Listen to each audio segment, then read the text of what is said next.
Communication. That is the topic which we are going to see now. As far as communication is concerned, it can be two-way or one-way. So what is communication is all about? It is like a personal contact what we have with a person, or the interaction what we have with a person, or a group, or a target group, or a peer group. So by one way we are trying to say the ideas what we have. So somebody is sending some information, and that information is being resent or received and resent by the particular person.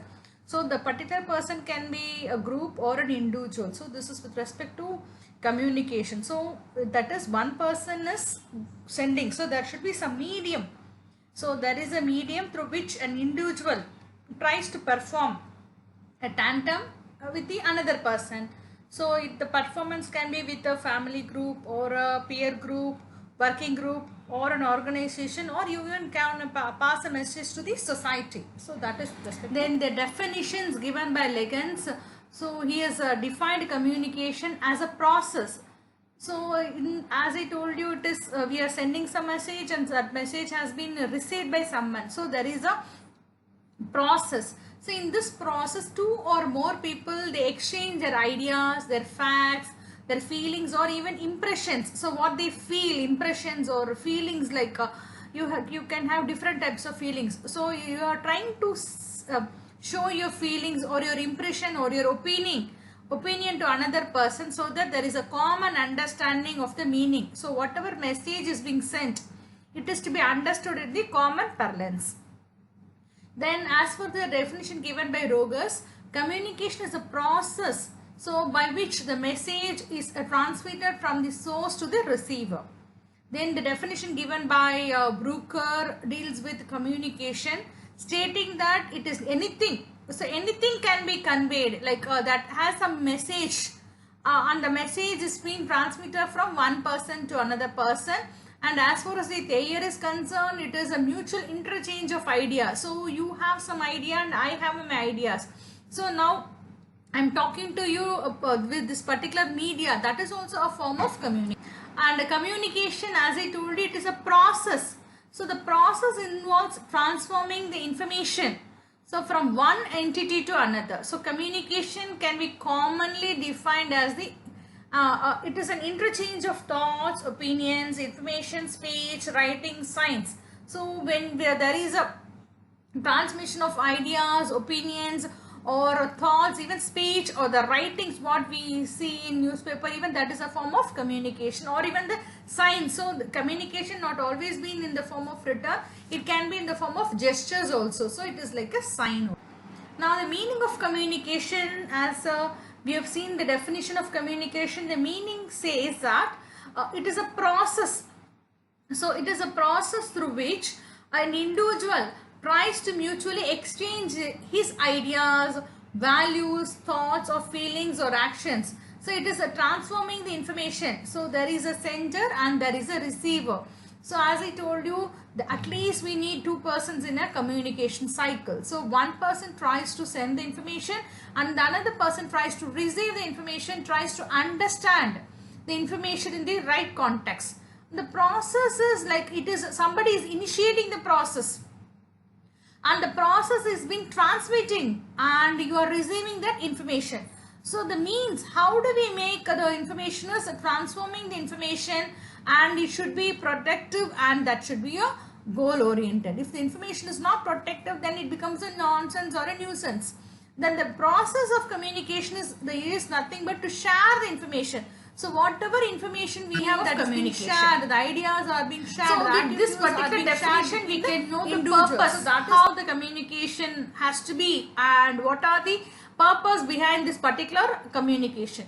So as we know, it is a process of sharing the information which is being used in a set of rules. So we have some common rules, and the rules is like it is a process of sharing the information using that particular common rules.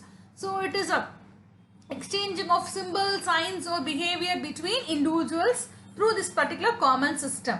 So how do we use this communication? This communication is used to collect or assess the data in order to initiate some intervention between two persons, and in order to evaluate the outcome of this intervention from the what they feel from that information, we try to get some outcomes of it, and we try to evaluate it, and that should be an initiate change which is like promoting in health, and it is also much necessary for preventing legal problems associating with nursing practices. So this is an example given so that we can understand how that particular communication is used in the health industry. So in health industry, we know they are trying to collect the data.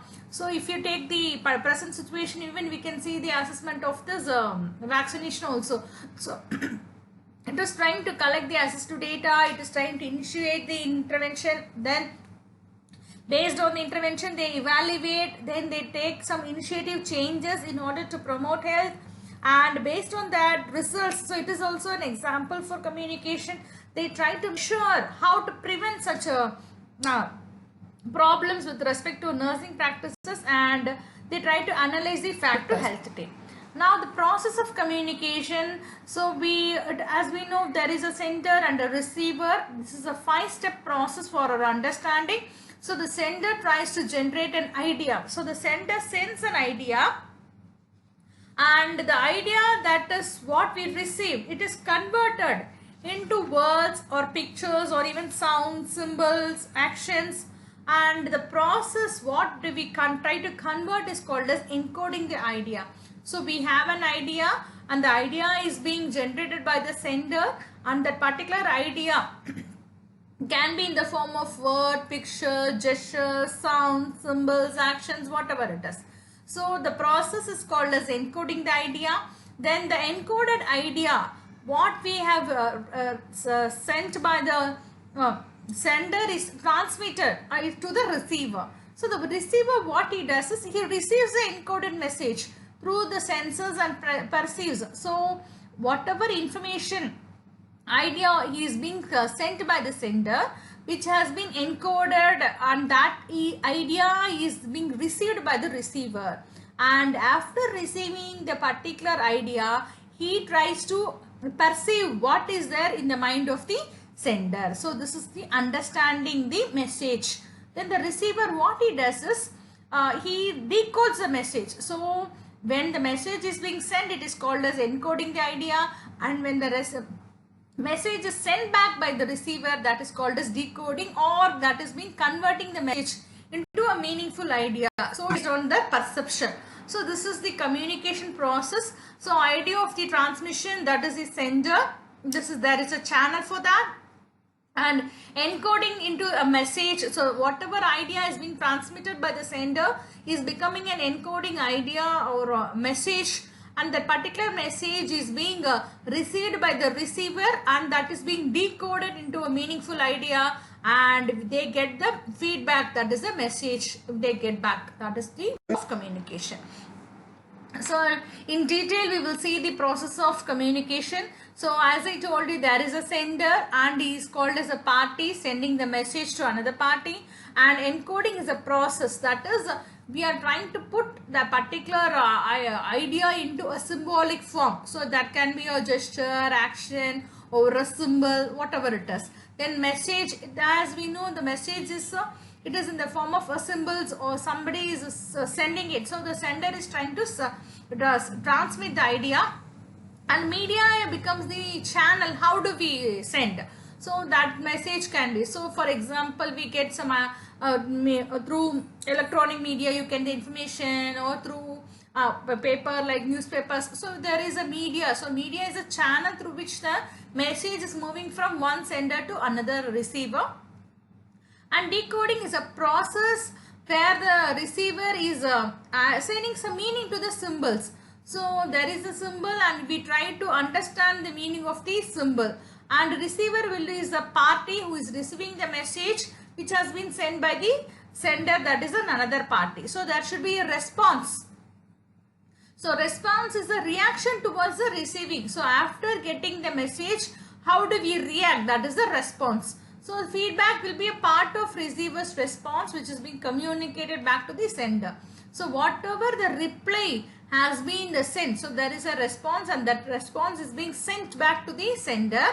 And noise is an unplanned static or distortion which is during the communication process, and this is a result of a receiver's getting a different message than the one. So noise is nothing but the message what has been sent is being understood in a different sense, than it is called as a noise. So it is an unplanned static or distortion which is being done during this process. So now we will talk about the different methods of communication. How do we communicate? So through body language. So through body language, it can be said through the facial expression, or through the eye contact, or through a postures or a gesture.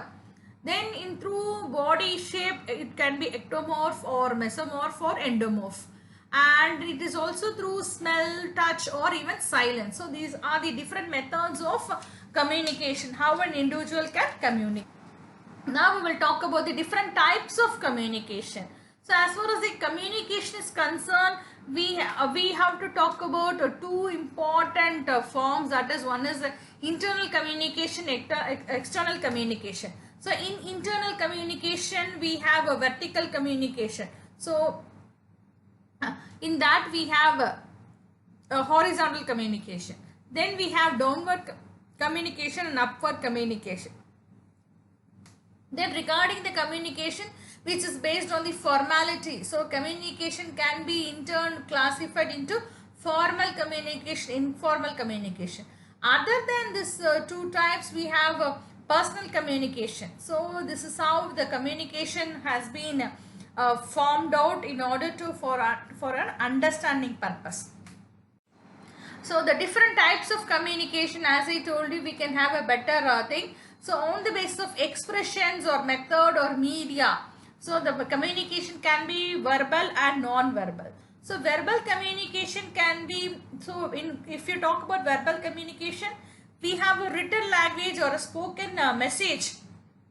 So this particular message what we get is in exchange, it is an idea. So we have a written or a spoken message, and we try to select some phrases or sentences, even paragraphs, depending upon the results what we get from the verbal communication. So this is what is called as, and it includes the audio-visual communication, or visual communication, oral communication, written communication. So these are the different methods.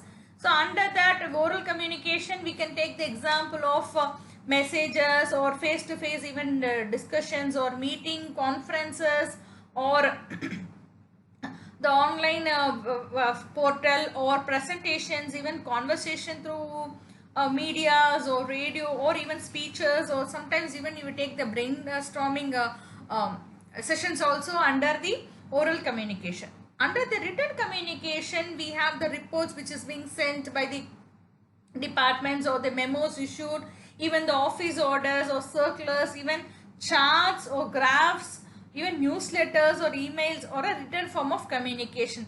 Example, we can take the meeting, minutes of the meetings, or even the agenda notes, or agenda or the notice, invitation, even like we can take the handbills or the leaflet or brochures, it contains some written informations. Then regarding the visual communication, we have some pictures or words. So we try to combine the picture and words into a collaboration. Like we give this PPT, that is slides, or we even have the advertisement through neon boards or hoardings. We give some printed and painting pictures like poster presentations or a pager. So these are the different medias which we use for visual communications. Regarding audio communication, that is audio and visual communication, we have the audio, we can take the radio alone, we can have only the message. But regarding the audio visual, we have this television nowadays, then even cinemas can be an example, or even the video conferencing. So we have an audio and visual communication methodology.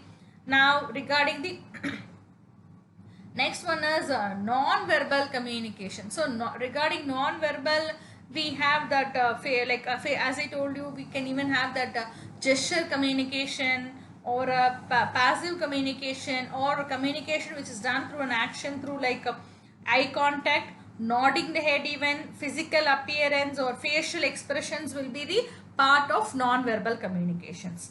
Now, communication based on the choice, like as I told you, we have that crosswise communication. So when you talk about the different types of communication, as I told you, we have internal communication and external communications.